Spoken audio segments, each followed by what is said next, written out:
sidecars sure are fun. Yeah, they sure are. Hi, I'm Jim Babchak. Thanks for joining us here at CycleVideo magazine. On today's program, we're going to give you an exclusive behind-the-scenes look at BMW's North American operations. How about a motorcycle inspired by blue jeans? Well, that's the idea behind Harley-Davidson's new Biker Blues missile. Our tech tip is carburetor synchronization with Armin Amirian. We'll visit Bergen Sports Cycle and show you how to pick out a motorcycle that's just right for you. How about joining us at Americade? We're going to take the 1995 Kawasaki Vulcan 800 out for a spin and share our thoughts with you on it. Big Twin editor Bo Pacheco talks with chef and cookbook author Biker Billy, and we'll chat with Kevin Arian of the Arian Racing Team. Plus other features you won't want to miss. That's all coming up next, so kick back and relax, and thanks for joining us here at CycleVideo magazine.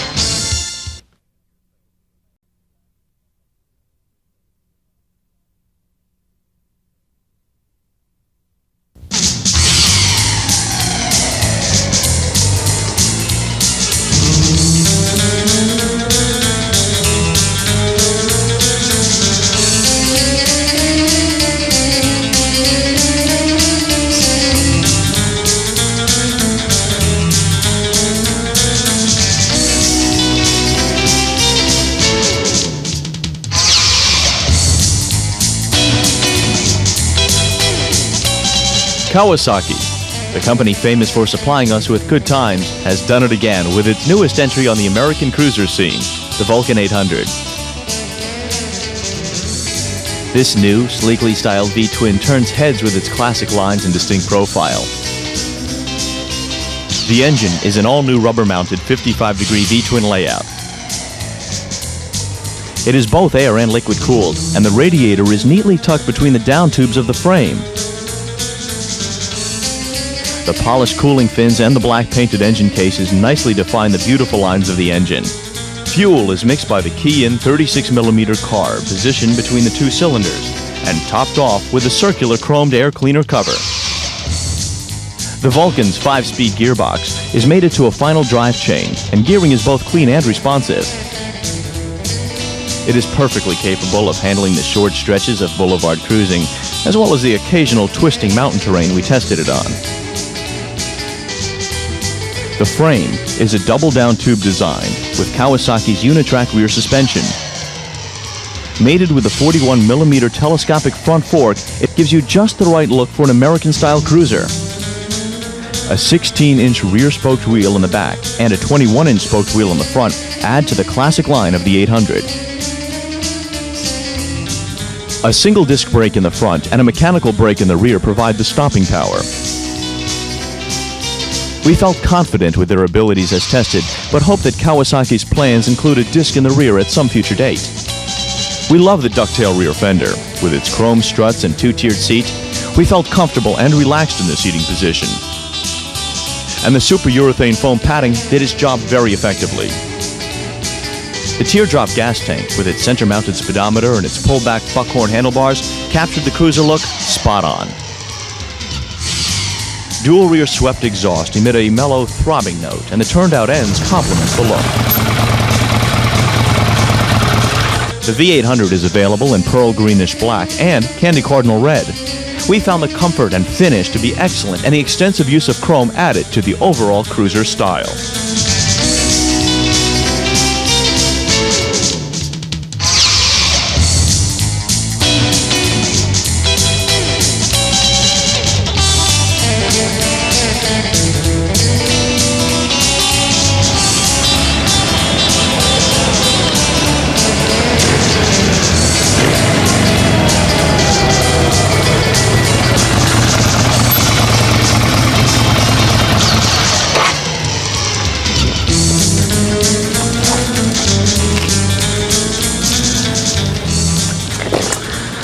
I have to say, thumbs up to Kawasaki on this one. They've done an excellent job.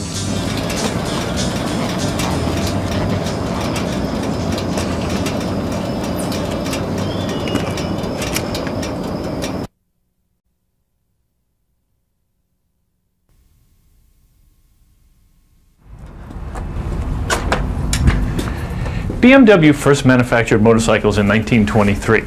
Now, since that time, BMW has become synonymous with quality and excellence in engineering. This is BMW North America, and they've invited us in for an exclusive behind-the-scenes tour of what goes on here. Hi, Jim. Hi, Rob. How are you? Good. This is Rob Mitchell. He's the product information manager here at BMW. Rob, this is breathtaking. Great. That's our 95 R1100R Roadster. Just gorgeous. This suspension, though, is something completely new. I mean, that's a fantastic setup. Tell me a little bit about that. Sure. Well, the rear suspension has been out for a couple of years. That's the paralever. We introduced that on the GS in 1988. A shaft drive bike is susceptible to moving up and down on its rear suspension as you apply or reduce the throttle. The paralever eliminates that reaction. The front suspension is what's really interesting. We call this the telelever, and that was introduced on the R1100. It separates the function of dampening as you go over bumps and things in the road from the steering function. And it gives you a much more stable front end of the bike. As you go over road imperfections or you brake hard, there's very little brake dive, so it's a very strong and rigid yet lightweight and simple construction. Just gorgeous. Well, we're excited to be here. And what should we do? Well, we got a lot to take a look at today. Why don't we get started? Great. This is where the 30 or so employees who actually work for the motorcycle group do their work. Uh-huh. Wow. Here's the latest technology here, huh? Yeah, you'd know that you were in the motorcycle group when you walk around the corner and see this. That's great. We've come a long way from 1923, haven't we? We really have, but you know, the same basic design elements are there. The horizontally opposed twin cylinders, the boxer, the shaft drive to the rear wheel. But it's interesting that BMW didn't begin by building motorcycles. They actually began as a aircraft engine manufacturer in 1916. After the war, obviously, they didn't have as much to do, so they started looking at other ideas, and a talented young engineer named Max Fritz sat down one evening and designed the flat twin engine and the shaft drive to the rear wheel, and that got them off and running with the R32 that was introduced in 1923. And that same basic design is carried through to today. That's amazing, yeah. I mean, you can still see the lineage from here to there. You really can. Rob, tell us about that BMW logo. Well, that's part of their origin as an aircraft engine manufacturer. The blue and white part in the center represents a spinning propeller against a blue sky background. And in addition, the blue and white colors are the colors of the Bavarian state flag. And BMW stands for? Bavarian Motor Works. Now we have some corporate offices behind us here. Should we? Yeah, let's go take a look and say hi. We were just outside looking at the R1100 RS and wanted to know what else you have that's new that's coming up in '95. Well, one of the most hotly awaited motorcycles this year is the R1100 RT, which will be released much later in the year. And this will sort of end or complete the line of the new R1100 series. We first brought out the R1100 RS, then the GS, now the R, the Roadster. And later in 1995 we'll have the RT, which is the full touring version. I've seen write-ups on this 650 model. Tell me a little bit about that. Well, the S650 is a new motorcycle that BMW launched a year ago in Europe. And it's a standard motorcycle, but it's also a single cylinder and the first chain-driven motorcycle that BMW has introduced.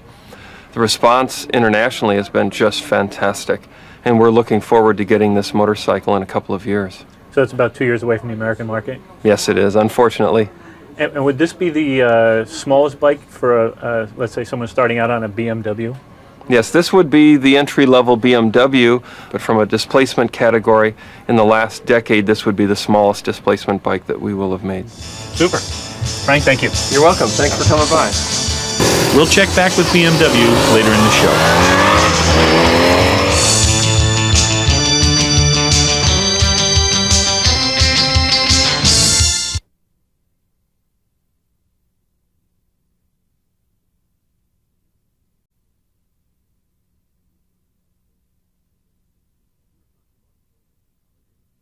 We were talking about clothing in Harley-Davidson, and we call it motor clothes. 1903, we started making motorcycles. In 1914, we started selling rider accessories or clothing to our customers. We're here with the Super Glide Clyde Fessler. How are you? He's the man here at Harley-Davidson. Well, one of many men at Harley-Davidson.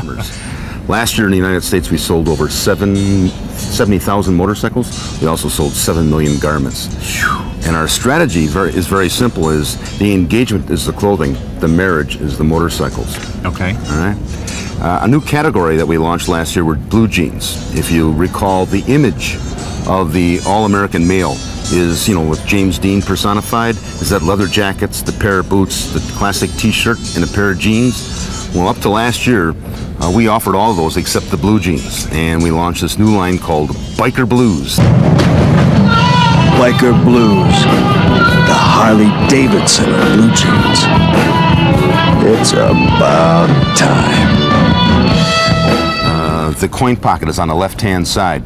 So when you pull into a toll booth, you don't have to reach in the right-hand pocket and leave your hand off the brake or the throttle and throw your hand across.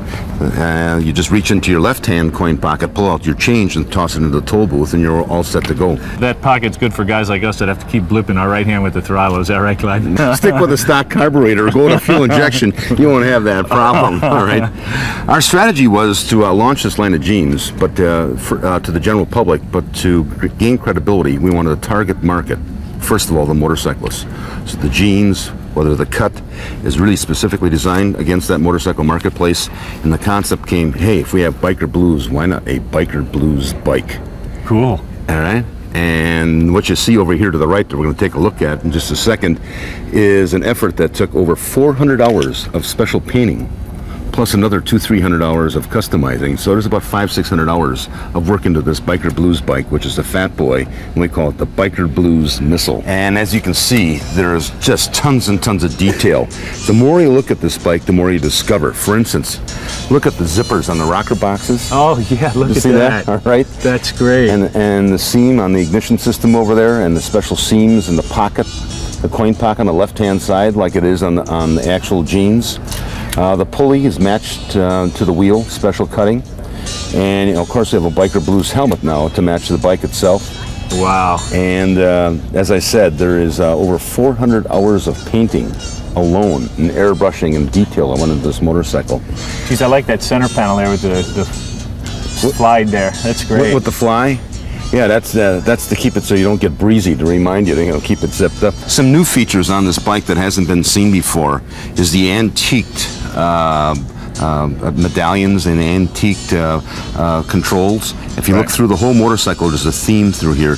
Instead of chroming everything, we actually went through a special process where we antiqued all the caps and all the attachables, whether it be the controls or all the caps where all the nuts and bolts are. Right. Went through a special, and there's over 50 of these on the motorcycle if you look, but you have to look very closely. For instance, you see them around the spark plugs. Oh yeah. You see them around the nuts and bolts for the heads. And that was something new that we're going to be introducing this coming fall. Our attitude at Harley is you know, we watch what's going on in the marketplace, and if everybody else is turning right, we turn left. There's more room on that side, if you understand what I'm saying. And I think that's been our philosophy since the 1980s when it comes to competition. The rest of the industry was really getting exciting, getting high tech. They were going fast, so we went slow. So a Harley-Davidson, I mean, the best time in a quarter mile, sitting at a stop sign with somebody on the back of the bike. Right. So it's a whole different attitude about motorcycling. We try to put a smile into it instead of what we call big eye country. And that's when you go around a corner, your eyes get big because you're in the corner too fast. Yeah, you're right. Not that a Harley. You got a big smile going through a corner because, you know, that's what motorcycling is all about. You have such a joy in your job. I remember you saying, this is the only job I'd ever take. This is the greatest life I could have. I mean, yes, I have on back of my office, there's a sign that says, first you go to heaven, then you die. All right, and that's my motto when it comes to life. And that's why I enjoy Harley-Davidson, because, hey, this is it, there isn't anything more. So I try to live every day to the max, and that's really what Harley-Davidson's all about, too, is just, you know, going out there and going for it. And so that's my motto is about that. This is my hero right here. Can I work for you? This is Kevin Arian, who is the owner of Arian Racing. Kevin, thanks for taking a second out to be with us. Sure, Jim, my pleasure. Kevin, I look around now, and I guess in days of old, we'd see the factory Honda team, we'd see factory this, factory that. Now there are guys like you